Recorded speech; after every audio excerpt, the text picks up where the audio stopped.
Você está no canal Sabedoria Sem Limites. Conhecimento para crescer de forma infinita. Para crescer, algo precisa ser deixado para trás. O canal Sabedoria Sem Limites traz até você a lei do sacrifício da série A Sabedoria Antiga, de Annie Besant. O princípio da transformação. Nada evolui sem entrega. 10. A lei do sacrifício. O estudo da lei do sacrifício segue naturalmente o estudo da lei do karma, e a compreensão da primeira, como já foi dito por um mestre, é tão necessária para o mundo quanto a compreensão da segunda. Por um ato de autossacrifício, o Logos se manifestou para a emanação do universo. Pelo sacrifício, o universo é sustentado, e pelo sacrifício, o homem alcança a perfeição. Por isso, toda religião que se origina da sabedoria antiga tem o sacrifício como ensinamento central. E algumas das mais profundas verdades do ocultismo estão enraizadas na lei do sacrifício.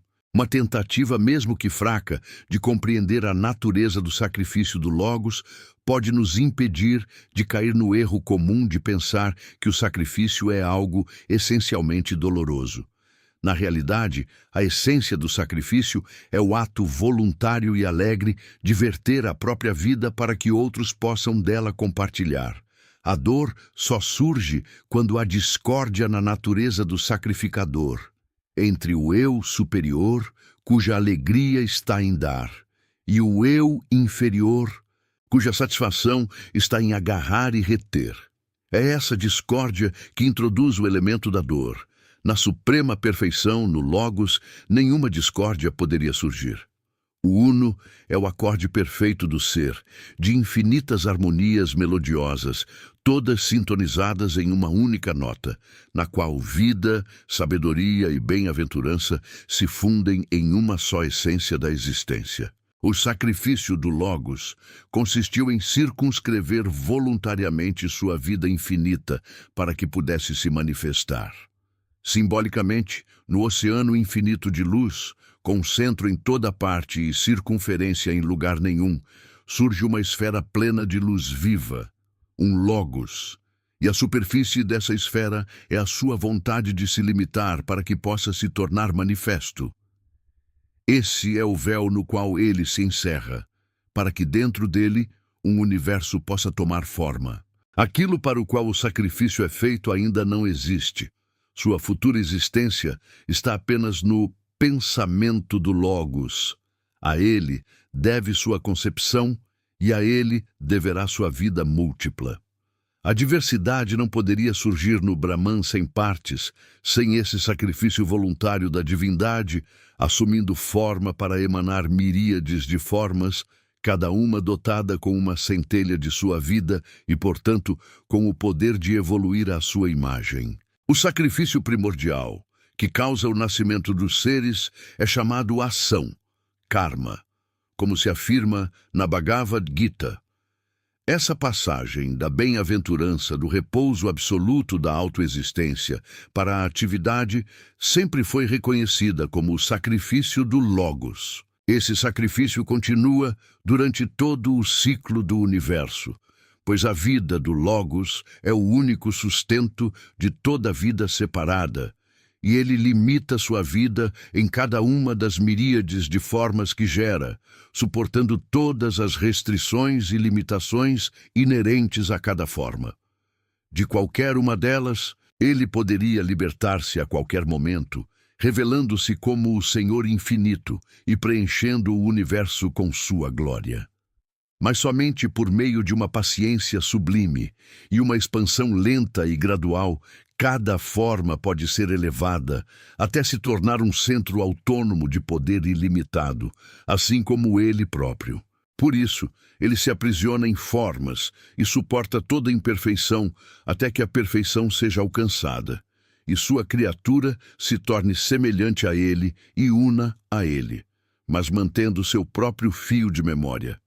Assim, esse derramamento de sua vida nas formas faz parte do sacrifício original e contém em si a bem-aventurança do Pai Eterno enviando seus filhos como vidas separadas, para que cada um possa evoluir, uma identidade que nunca perecerá e contribuir com sua própria nota, harmonizando-se com todas as outras para ampliar o cântico eterno da bem-aventurança, da inteligência e da vida.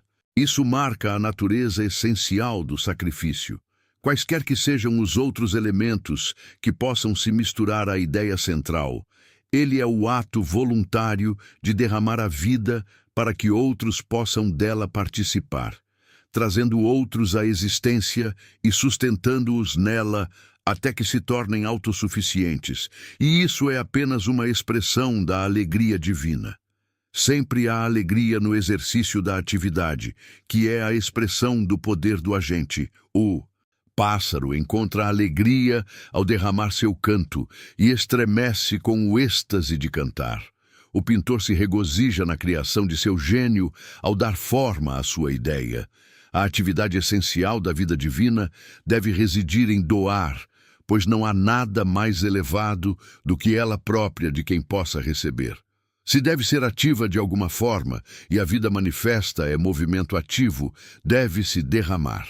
Portanto, o sinal do Espírito é dar, pois o Espírito é a vida divina ativa em todas as formas. Por outro lado, a atividade essencial da matéria reside em receber. Ao receber impulsos vitais, ela se organiza em formas. Ao recebê-los, essas formas são mantidas. Quando esses impulsos se retiram, elas se desintegram. Toda a sua atividade tem essa natureza de recepção. E apenas ao receber, pode a matéria continuar existindo como forma. Por isso, ela está sempre agarrando, apegando-se, buscando reter para si própria. A persistência da forma depende de seu poder de apreensão e retenção, e, portanto, ela buscará atrair para si tudo o que puder e relutará em se desfazer de qualquer fração do que possui. Sua alegria estará em apreender e manter. Para ela, doar é como cortejar a morte. A partir dessa perspectiva, é muito fácil ver como surgiu a noção de que o sacrifício era sofrimento. Enquanto a vida divina encontrava seu deleite no exercício de sua atividade de doação, e mesmo quando incorporada em uma forma, não se importava se essa forma perecesse ao se doar, pois sabia que era apenas uma expressão transitória e um meio para seu crescimento separado. A forma, por sua vez, ao sentir suas forças vitais se esvaindo, clamava em angústia e buscava exercer sua atividade na retenção, resistindo assim ao fluxo para fora.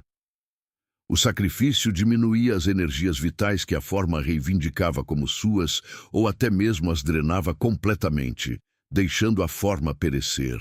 No mundo inferior da forma, esse era o único aspecto do sacrifício perceptível, e a forma, ao se ver levada ao abate, clamava com medo e agonia. Que surpresa, então, que os homens cegos pela forma identificassem o sacrifício com a agonia da forma, em vez de com a vida livre que se doava, clamando alegremente: Eis que venho para fazer a tua vontade, ó Deus, estou contente em fazê-la. Que surpresa que os homens, conscientes de uma natureza superior e inferior, e frequentemente identificando sua autoconsciência mais com a inferior do que com a superior, sentissem a luta da natureza inferior, a forma, como sua própria luta, e percebessem que estavam aceitando o sofrimento em resignação a uma vontade superior, considerando o sacrifício como essa aceitação devota e resignada da dor. Somente quando o homem se identifica com a vida, em vez de com a forma, é que o elemento da dor no sacrifício pode ser eliminado.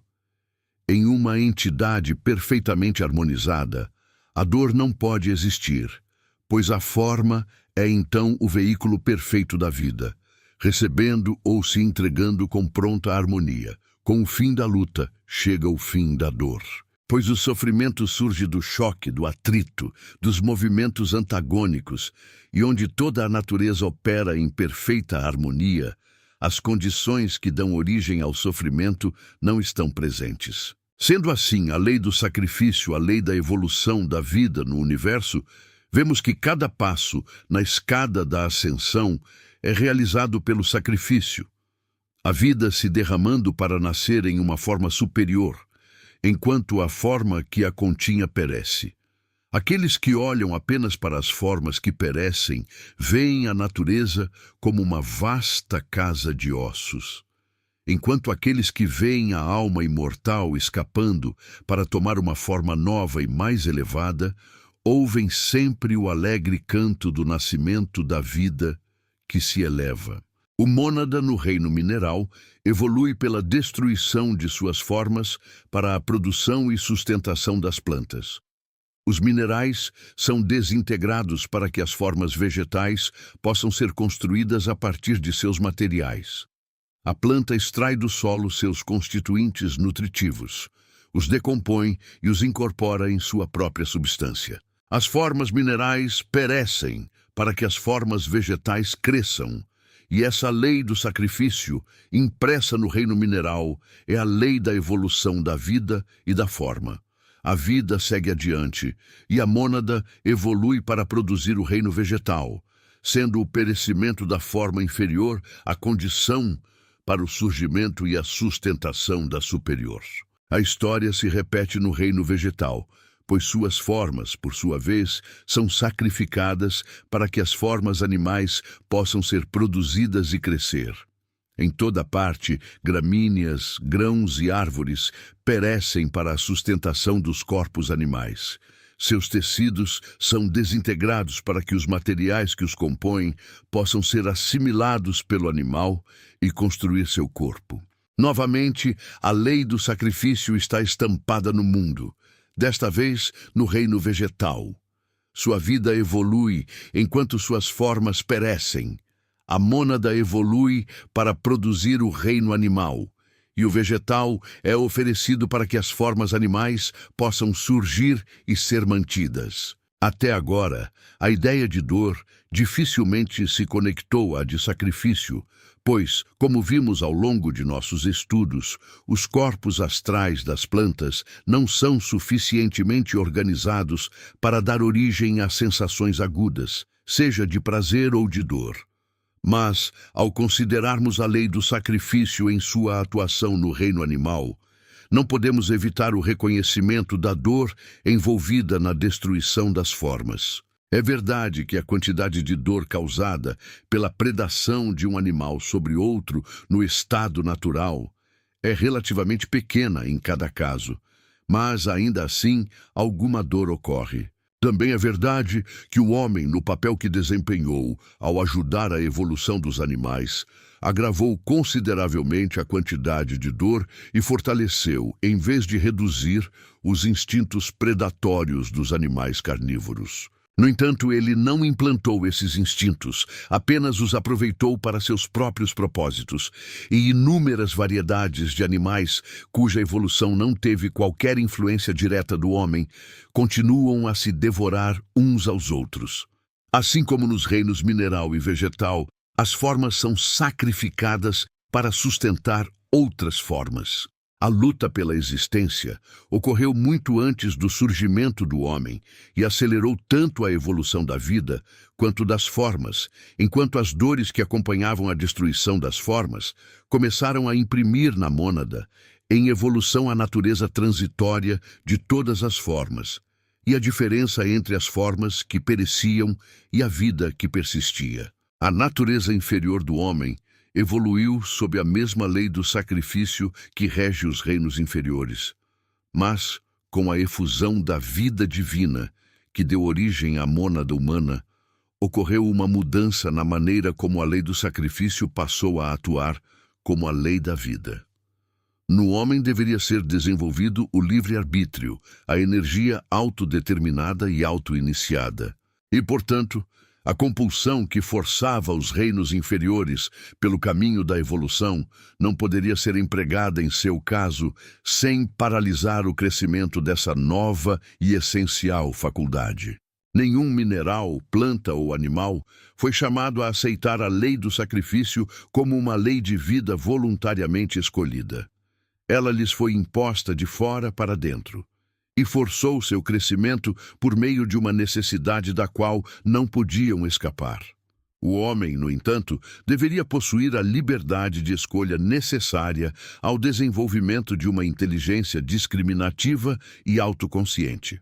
Assim, surgiu a questão: como essa criatura pode ser deixada livre para escolher e, ao mesmo tempo, aprender a escolher seguir a lei do sacrifício, se é um organismo sensível que se retrai diante da dor e se a dor é inevitável na dissolução de formas sensíveis? Sem dúvida, éons de experiência, estudados por uma criatura cada vez mais inteligente, poderiam eventualmente levar o homem a descobrir que a lei do sacrifício é a lei fundamental da vida. Mas assim como em tantos outros aspectos, ele não foi deixado a seus próprios esforços desassistidos. Mestres divinos estiveram ao lado do homem em sua infância e proclamaram autoritativamente a lei do sacrifício, incorporando-a de forma elementar nas religiões com as quais treinaram a inteligência nascente da humanidade. Seria inútil exigir repentinamente dessas almas infantis que renunciassem sem retorno àquilo que lhes parecia ser os objetos mais desejáveis, aqueles cuja posse parecia sustentar sua vida na forma. Elas precisavam ser conduzidas por um caminho que gradualmente as levasse às alturas do alto sacrifício voluntário. Para isso, foram primeiramente ensinadas de que não eram unidades isoladas, mas partes de um todo maior e que suas vidas estavam interligadas a outras vidas, tanto superiores quanto inferiores. Suas vidas físicas eram sustentadas por vidas inferiores, pela terra e pelas plantas. Ao consumi-las, contraíam uma dívida que estavam obrigadas a pagar. Alimentando-se das vidas sacrificadas de outros, deveriam, por sua vez, sacrificar algo que sustentasse outras vidas. Precisavam nutrir assim como eram nutridos. Ao tomarem os frutos produzidos pela atividade das entidades astrais que guiam a natureza física, deveriam repor as forças despendidas por meio de oferendas apropriadas. Foi assim que surgiram todos os sacrifícios a essas forças, como a ciência as denomina, e a essas inteligências que guiam a ordem física, conforme sempre ensinaram as religiões. Como o fogo rapidamente desintegrava a matéria física densa, ele também restaurava rapidamente as partículas etéricas das oferendas queimadas ao éter. Assim, as partículas astrais eram facilmente libertadas para serem assimiladas pelas entidades astrais envolvidas na fertilidade da terra e no crescimento das plantas. Dessa maneira, a roda da produção continuava a girar. E o homem aprendeu que estava constantemente contraindo dívidas com a natureza, dívidas que precisava quitar constantemente. Assim, o senso de obrigação foi implantado e cultivado em sua mente, e o dever que devia ao todo, à nutridora mãe natureza, ficou impresso em seu pensamento. É verdade que esse senso de obrigação estava intimamente ligado à ideia de que seu cumprimento era necessário para o seu próprio bem-estar e que o desejo de continuar a prosperar o motivava a pagar sua dívida. Ele era apenas uma alma infantil, aprendendo suas primeiras lições, e essa lição sobre a interdependência das vidas, sobre a vida de cada ser depender do sacrifício de outros, era de vital importância para seu crescimento. Ele ainda não podia sentir a alegria divina de dar. Era necessário, primeiro, superar a relutância da forma em abrir mão de qualquer coisa que a nutrisse, e o sacrifício passou a ser identificado com essa renúncia a algo valorizado, uma renúncia feita por um senso de obrigação e pelo desejo de continuar próspero. A próxima lição deslocou a recompensa do sacrifício para uma região além do mundo físico. Primeiro, pelo sacrifício de bens materiais, deveria ser garantido o bem-estar material. Depois, o sacrifício de bens materiais deveria proporcionar prazer no céu, do outro lado da morte. A recompensa do sacrificador era de uma natureza superior, e ele aprendeu que o relativamente permanente poderia ser assegurado pelo sacrifício do relativamente transitório, uma lição importante para conduzir ao conhecimento discriminativo. O apego da forma aos objetos físicos foi trocado pelo apego às alegrias celestiais. Em todas as religiões esotéricas, encontramos esse processo educativo empregado pelos sábios demais para esperar das almas infantis a virtude do heroísmo sem recompensa, e contentes com uma paciência sublime em conduzir seus pupilos rebeldes lentamente ao longo de um caminho que era espinhoso e pedregoso para a natureza inferior. Gradualmente, os homens foram levados a subjugar o corpo, a superar sua preguiça por meio da realização diária e regular de ritos religiosos, muitas vezes onerosos em sua natureza, e a regular suas atividades, direcionando-as para canais úteis. Foram treinados para dominar a forma e mantê-la sob a sujeição da vida, e para acostumar o corpo a se entregar a obras de bondade e caridade, em obediência às exigências da mente, mesmo quando essa mente era estimulada principalmente pelo desejo de desfrutar de uma recompensa no céu. Podemos ver entre os hindus, persas e chineses como os homens foram ensinados a reconhecer suas múltiplas obrigações, a fazer o corpo render sacrifícios de obediência e reverência aos ancestrais, aos pais, aos mais velhos, a praticar a caridade com cortesia e a demonstrar bondade para com todos. Aos poucos, os homens foram ajudados a desenvolver tanto o heroísmo quanto o auto-sacrifício em alto grau. Como testemunham os mártires que alegremente entregaram seus corpos à tortura e à morte, em vez de negar sua fé ou trair seu credo.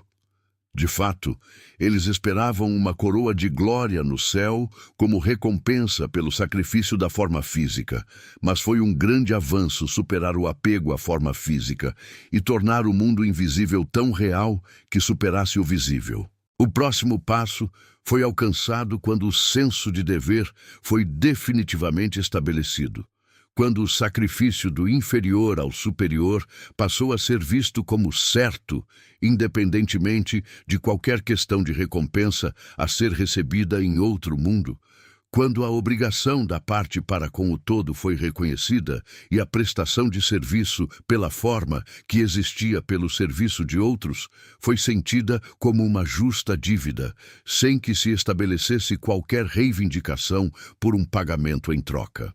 Então o homem começou a perceber a lei do sacrifício como a lei da vida e a associar-se voluntariamente a ela. E começou a aprender a se dissociar, em pensamento, da forma em que habitava e a se identificar com a vida em evolução. Isso, gradualmente, o levou a sentir certa indiferença a todas as atividades da forma, exceto na medida em que consistiam em deveres que deveriam ser cumpridos, e a vê-las apenas como canais para as atividades da vida que eram devidas ao mundo, e não como atividades realizadas por ele com qualquer desejo por seus resultados. Assim, ele alcançou o ponto já mencionado, em que o karma que o atraía para os três mundos deixou de ser gerado, e ele passou a girar a roda da existência porque deveria ser girada, e não porque sua revolução lhe trouxesse algum objeto desejável.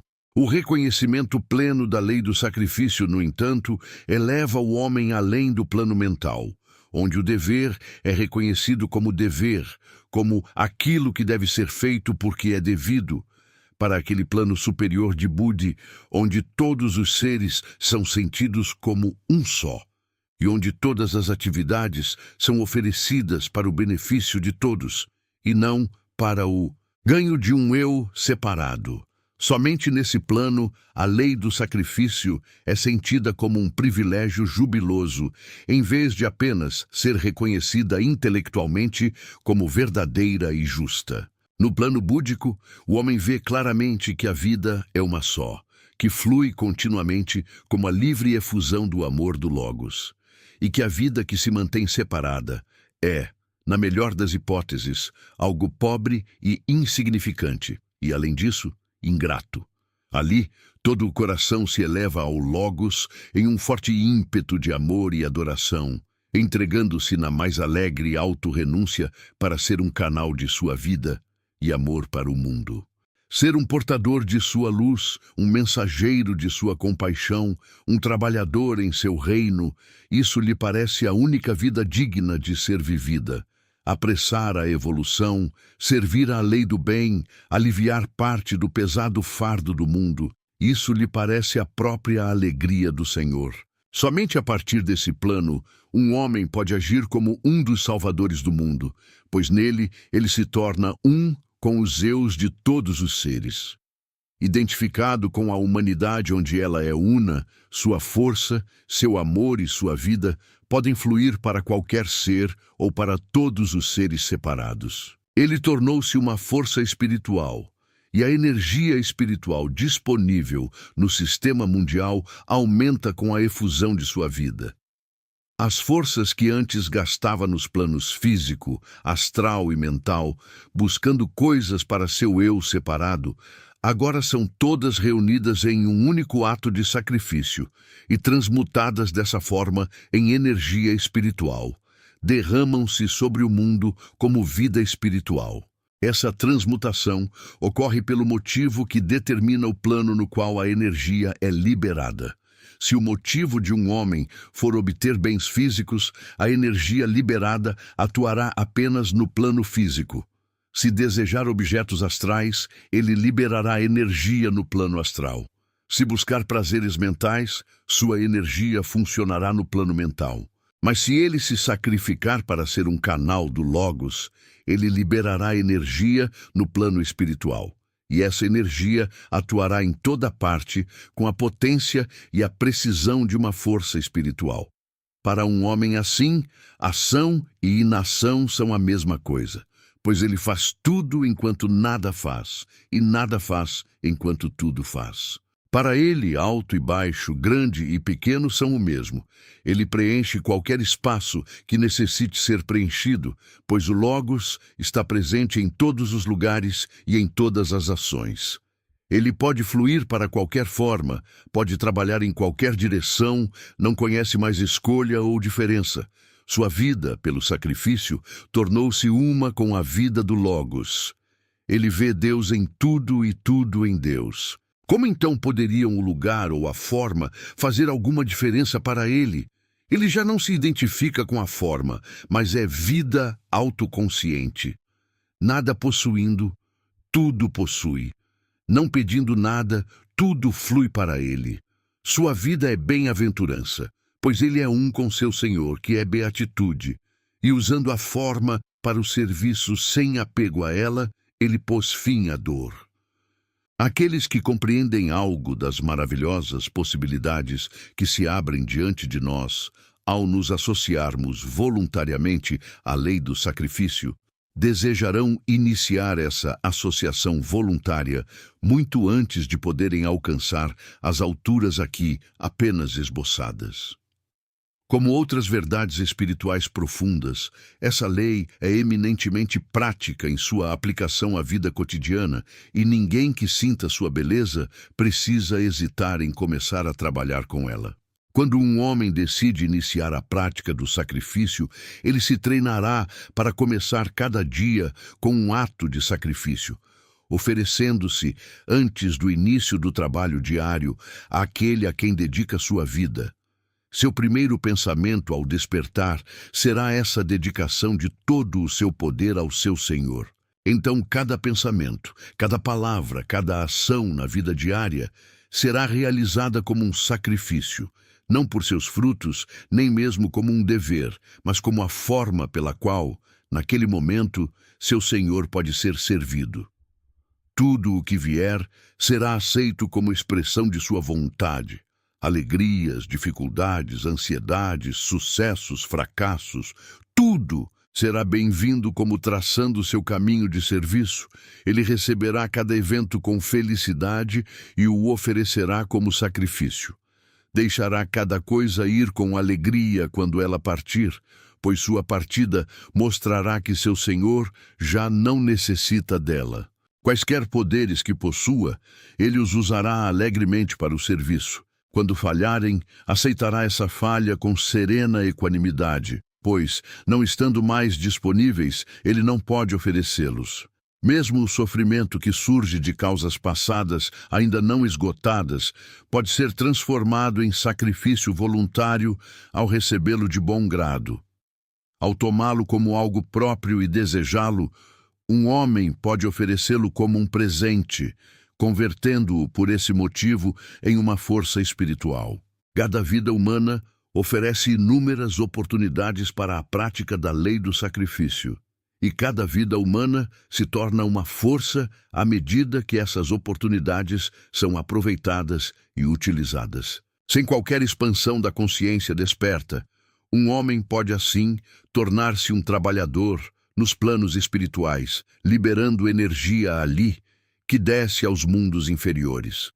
Sua autossubmissão aqui, na consciência inferior, aprisionada no corpo, evoca vibrações de resposta da faceta búdica do mônada, que é seu verdadeiro eu, e acelera o tempo em que essa mônada se tornará o ego espiritual, autossuficiente e governando todos os seus veículos, utilizando cada um deles conforme necessário para o trabalho a ser realizado. Não há meio mais rápido para o progresso, nem maneira mais eficaz de manifestar todos os poderes latentes na mônada, do que pela compreensão e prática da lei do sacrifício. Por isso, um mestre a chamou de a lei da evolução para o homem. De fato, ela possui aspectos mais profundos e místicos do que os abordados aqui, mas esses se revelarão sem palavras ao coração paciente e amoroso, cuja vida é uma oferenda sacrificial. Há coisas que só podem ser ouvidas no silêncio. Há ensinamentos que só podem ser expressos pela voz do silêncio. Entre eles estão as verdades mais profundas enraizadas na lei do sacrifício. A lei do sacrifício mostra que toda evolução exige entrega, mas esse processo conduz a algo maior. Não é apenas sobre renunciar, e é exatamente isso que você vai entender agora. No próximo capítulo, você verá a ascensão do homem, o resultado de todo esse caminho de transformação da consciência. Se você quer realmente avançar nesse conhecimento, não pare aqui. Inscreva-se no canal Sabedoria Sem Limites, ative o sininho e torne-se membro para apoiar o canal e continuar recebendo esse conhecimento. Para aprofundar ainda mais sua experiência, adquira o e-book de A Sabedoria Antiga e acompanhe a leitura enquanto ouve. O link está na descrição do vídeo. Agora, continue essa jornada.